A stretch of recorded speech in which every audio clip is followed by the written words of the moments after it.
Hello everyone, this is Ayush Kataria and welcome to my YouTube channel AK Talk Sport. Today we'll be previewing the 2020 Euro Final. One whole month after the tournament began, the tournament began on 11th June, it's 11th July. 42 matches, so much excitement, so much entertainment, so many brilliant matches, so much drama. And finally, it's time for the summit clash of what has been an absolutely fabulous tournament.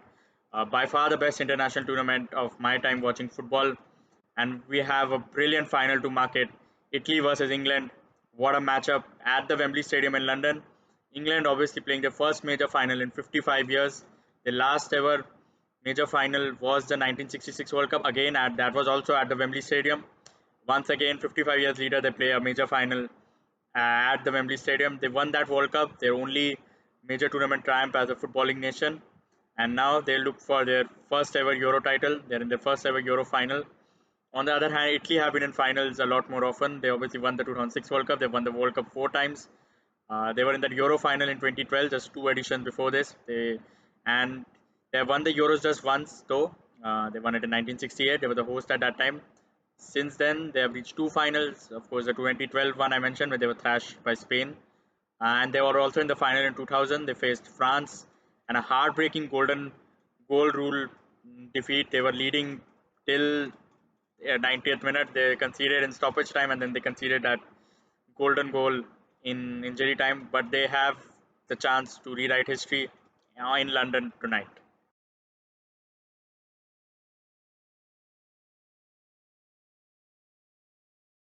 Let's talk about the semi-finals first. Italy beating Spain, getting a bit of redemption after the 2012 final defeat to reach the final in 2021. Uh, so Italy so far have earned a lot of praise for how entertaining their football has been. They played attacking football, they've dominated possession, they've tried to control the ball, but that wasn't how they played against Spain. Of course, Spain probably the only team who have a midfield as technical as Italy's, so they made use of it, and Italy's midfield were not able to get as much of the ball as they've got in recent matches. Spain's midfield, Pedri, Sergio Busquets, and Koke completely paused the ball, but Italy defended well. Italy went back to their roots. They absorbed the pressure, and yeah, it ended 1-1 in normal time. No goals in extra time. Chiesa opened the scoring for Italy. Brilliant goal, very good finish. And Alvaro Morata with a well-worked team goal equalized shortly later for Spain. But in the penalties, Italy came through.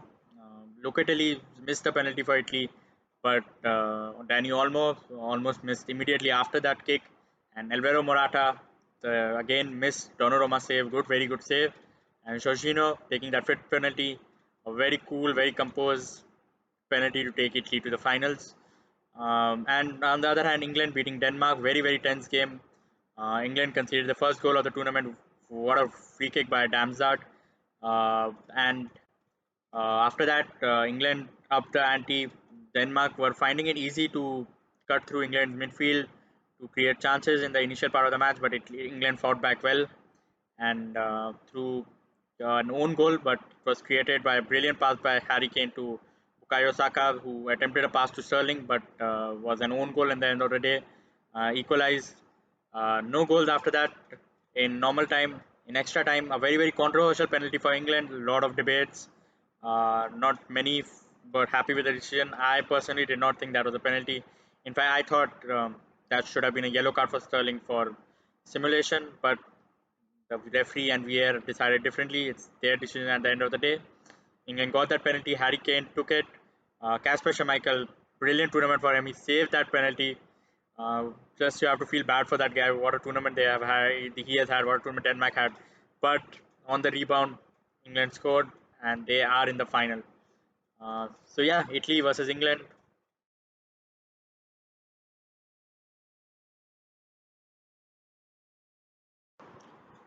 This is a very interesting matchup because these two teams are very different to each other how they play football. Italy and Spain, on the other hand, was a very similar match with the midfields being very similar in how they want to play. On the other hand, this one is going to be very different because England under Gareth Southgate are one a very pragmatic team, and it's worked for them. So no complaints about that. I have no issues with that. But just they are a pragmatic team. They like to sit back. They like to play on the counter. They have very good attacking players. So they know they can do the job for them. So their aim is to give maximum possible protection for the defense. So on one hand, England will bank on their forward line. Their attackers are simply better than Italy's on reputation. At least Harry Kane, Kilo Immobile, the two strikers. Immobile in his own right is a good player, but you cannot compare the overall impact that Kane has. He's such a well-rounded striker. Immobile sometimes he can score goals, but sometimes you uh, don't find him doing a lot in games. But again, his physical presence will be important. So we'll see how it goes. Even wingers Raheem Sterling, Bukayo Saka, Mason Mount, of course Jack Grealish, Phil Foden, Jadon Sancho on the bench. England's attacking lineup is stocked. It's a brilliant attacking unit, and in that area of the pitch they're simply better. Italy have good players: Insigne, Chiesa, Bernardeschi, Berardi. They are good players, but not quite at the level of England's. But they can obviously they're more than good enough for to take Italy home. But the big difference is going to be while England have those attacking riches, Italy you have to say they have the better midfield, more technical, more well-rounded. Jorginho, what a tournament he's had! Every time I talk about him in my videos, I praise him a lot. Of course, I have a special affection to him as a Chelsea player. Not a lot of Chelsea fans are fond of him. He'll be and a lot of them won't be fond of him because a lot of them are English fans, obviously, because Chelsea are an English club. But what a tournament he has had! Absolutely stunning. If he's not like the Spain game where he wasn't able to get the ball as much, not able to control the tempo like the way he does, that is his speciality. His defensive work was brilliant. A lot of people say he's not good defensively. There are obviously weaknesses in the game. I'm not blind to them. I am a fan of him, but I know what his flaws are. But there are so many good parts about him, and that day we showed uh, he is probably a lot of perception that he's not good defensively. So that day, most interceptions on the pitch, most in the game this Euros, most tackles on the pitch of any player against Spain. Another phenomenal performance for him, and that ice cold penalty. So Jorginho is the main man. You have heard that from Roberto Mancini. You have heard that from a lot of Italian players, and what a chance for him to complete, win both European trophies in a year, Champions League and Euros. Chance for Mason Mount, Ben Chilwell, and Reece James on the England side too. Mason Mount will is the only one who has got regular minutes in this tournament though. And I think Mason Mount will be an important player because, and this could be a direct face off because I think somebody, Gareth Southgate, might want somebody to man mark Jorginho to reduce the amount of time he gets the ball, to stifle the ball of him. And I cannot think of a more perfect person for that than Mason Mount. He's obviously been starting in that third midfield or number 8, number 10, a bit of a hybrid role. So he's the one positionally also you see doing that job. Obviously, you want him on the ball. He's good attackingly, but I see Southgate has given them a lot of defensive responsibility so far, and I see that continuing. Uh, Moving away from Jorginho, also the Italian midfield very very just technical. Barella, so much energy, uh, so much. They obviously play a three-man midfield, so Barella is the most advanced of them.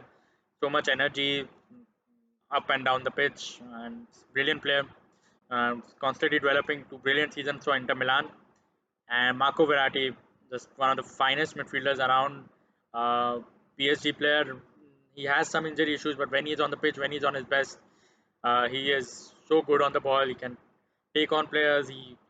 His press resistance is just second to none in the game. So yeah, Italian midfield, they are going to dominate the possession. England midfield in their own right is good. Declan Rice, Calvin Phillips, they play a two-man midfield. Yeah, its own right, it's a good midfield, but you see them doing a different job to what Italy's midfield will do. Italy midfield will look to control possession. England midfield will have a more of a defensive role. They'll look to just intercept, tackle you, and see them more defensive role for them. So yeah, that is and Italy's defense. You don't need any introduction for that. Donnarumma, world class keeper. Chiellini, Bonucci, they're getting old, but they're no worse. Just a phenomenal centre back pairing, one of the greatest ever. England, but they have been phenomenal defensively. Italy have conceded 3 goals. That was a great record. And so England have just conceded a 1 goal, that free kick to Denmark. They have done their job. Harry Maguire, John Stones have looked brilliant. So Kyle Walker, he has been phenomenal defensively. Probably attacking wise, on the ball you can be sort of spectacle of him, but defensively has been brilliant. Luke Shaw on the other end also been phenomenal. So yeah, two very different profiles of players around, and it will be interesting to see how the match goes. It should be a very tactical battle, but a very interesting battle on the same end.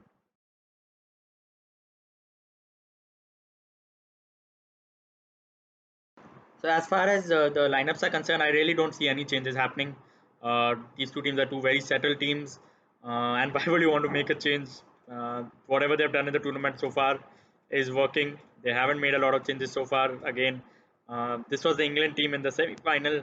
I really don't see any changes there, any need for any change. Just continue with the winning side.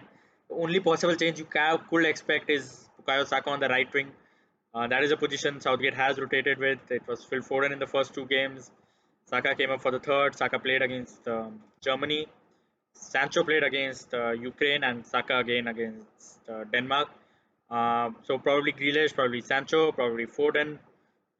So you can expect some sort of changes in that position. But I think Southgate likes what he's getting from Saka. Probably, as the players I mentioned will offer more on the ball, but I think Southgate wants the energy Saka gets, the work rate, the forward runs that we saw for the goal against Denmark. So yeah, no changes expected.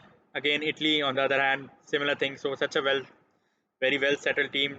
The lineup that played against Spain, they were hit by the major blow in the quarterfinals when Spinazzola got injured. Uh, but Emerson took his place in the semi-final. He looked very good. He got the job done. Again, just no room for changes. Chiesa came in the quarterfinal. Berardi started before that, but Chiesa just has been phenomenal so far. He scored in the round of 16 and he scored in the semi-final. He's liking scoring at the Wembley. So yeah, just no changes expected. Immobile maybe is the only doubt I have because his impact in the last few games has been just next to nothing. Uh, so probably that is a position Mancini might want to try Belotti there. But do you want to make that change in the final, or do you want to play like the substitution he made Mancini in the game against Spain, where he played Berardi, Chiesa, and Insigne, all three of them, and without a proper number nine. So probably that is possible. But again, Immobile has its good things too. The physicality he provides, the runs he makes. So again, I will be very surprised if there is a change to well-oiled units to settle lineups. So don't be expect if you when the lineups come out tonight, it is two unchanged lineups. So yeah, that's it for tonight.